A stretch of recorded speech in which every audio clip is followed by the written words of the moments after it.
Friends, Pakistan বাংলাদেশের বিরুদ্ধে 135 run depend করে ইতিহাস সৃষ্টি করলো। হ্যাঁ বন্ধুরা, 11 রানে বাংলাদেশকে হারিয়ে দিয়ে এশিয়া কাপের ফাইনালে উঠে গেল। হ্যাঁ বন্ধুরা, এশিয়া কাপের ফাইনাল পাকিস্তান আর ভারতের মধ্যে হতে চলেছে।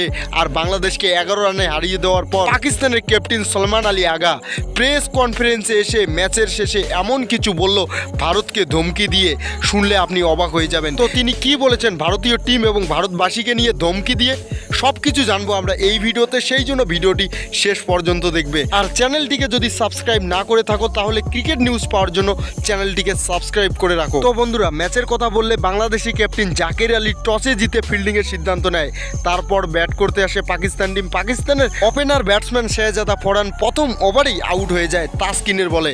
আর তারপর পাকিস্তানের একের পর এক উইকেট পড়তে থাকে। এক সময় পাকিস্তান 49 রানে 5টি উইকেট হারিয়ে ফেলে। আর সবাই মনে করছিল যে পাকিস্তান আজকে 100 রানও বানাতে পারবে না আর এই ম্যাচটি পাকিস্তান হারতে চলেছে। কিন্তু না, শেষের দিকে দুর্দান্তভাবে ব্যাট করে মোহাম্মদ হারিস। তিনি 31 রানের একটি ইনিংস খেলেন। শাহিন শাহ আফ্রিদি 19 রানের একটি ইনিংস খেলেন। তার সাথে মোহাম্মদ নওয়াজ 25 রানের একটি ইনিংস খেলেন। আর তাদের এই ইনিংসের দাপটে পাকিস্তান বাংলাদেশকে 136 রানের টার্গেট দিয়ে দেয়। টি-20 ফরম্যাটে 136 রান চেস করা কোনো ব্যাপারই না। কিন্তু বাংলাদেশের ব্যাটসম্যানরা এমনভাবে ব্যাট করে মনে হচ্ছিল তারা 200 রান চেস করতে যাচ্ছে। হ্যাঁ, তারপর একের পর এক উইকেট বাংলাদেশেরও পড়তে থাকে। পাকিস্তানের বিধ্বংসী বোলিং অ্যাটাকের সামনে ক্রিজে টিকতেই পারেন না বাংলাদেশের ব্যাটসম্যানরা।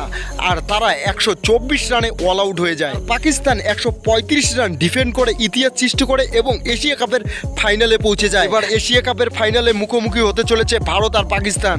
আর বাংলাদেশকে হারিয়ে পাকিস্তানের ক্যাপ্টেন সলমান আলী আগা তিনি ম্যাচের শেষে প্রেস কনফারেন্সে গিয়ে ভারতীয় টিমকে এবং ভারতবাসীকে নিয়ে ধমকি দিয়ে এমন কিছু বলেন না যা শুনলে আপনি অবাক হয়ে যাবেন। তিনি বলেন, আমি খুব খুশি হয়েছি আমাদের বোলারদের পারফরমেন্স দেখে।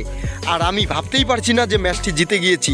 আর এই জয় আমি সারা জীবন মনে রাখবো। এই ম্যাচে ব্যাটিংয়ে আমরা পুরোপুরিভাবে ব্যর্থ হয়ে গিয়েছিলাম। আমি ভেবেছিলাম ম্যাচটি আমরা হেরে যাব। আর ফাইনালে উঠে ভারতকে হারানোর আর এশিয়া কাপ জেতার স্বপ্ন আমার স্বপ্নই থেকে যাবে। আমি আমার টিমের বোলারদের ধন্যবাদ জানাই যারা এই কাজটি করে দেখিয়েছে। বিশেষ করে শাহিন শাহ আফ্রিদি ব্যাটিংয়েও মূল্যবান রান বানিয়েছে, তার সাথে বোলিংয়ে 3টি উইকেট নিয়েছে এবং হারিস রাফও 3টি উইকেট নিয়ে এই ম্যাচ জেতানোর অনেক বড় ভূমিকা পালন করেছে।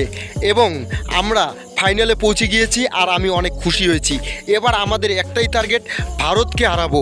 আর ভারতকে হারিয়ে ভারতবাসীর মন ভেঙে আমরা এশিয়া কাপ জিতবো আর সবাইকে দেখিয়ে দিব যে এশিয়ার মধ্যে আমরা নাম্বার 1 টিম। ভারত আমাদের অনেক অপমান করেছে, সেই অপমানের বদলা আমরা এশিয়া কাপের ফাইনাল জিতে নিব আর আমরা ভারতকে হারানোর জন্য প্রস্তুত।